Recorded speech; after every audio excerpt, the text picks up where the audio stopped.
Thank you, Ed. All right, well, before you start on any type of weight loss program, it's always good to have a doctor check you out, obviously. But if you're really serious about wanting to lose weight and fat and all that good stuff, you might want to take it to the next level and make a quick visit over to the University of Tennessee.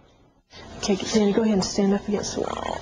At first glance, this might look like a typical trip to the doctor's office for Danny Callerman. Can you step out?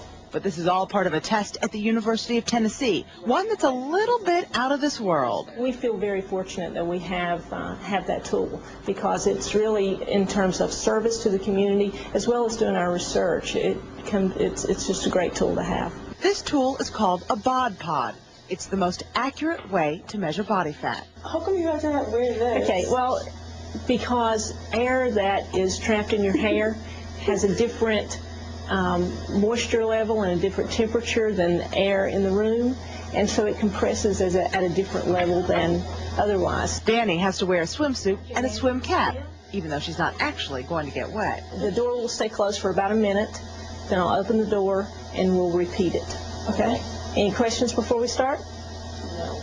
In just a few minutes, the test will be over, and Danny will know exactly what her body composition and her body fat really is. If we used underwater weighing, which is the older technique, a person has to get under the water, get totally wet, takes a lot longer, much more involved process, and this gives you the same results in a fraction of the time. Danny can't move while the bod pod makes the necessary pressure changes, and the computer calculates the numbers.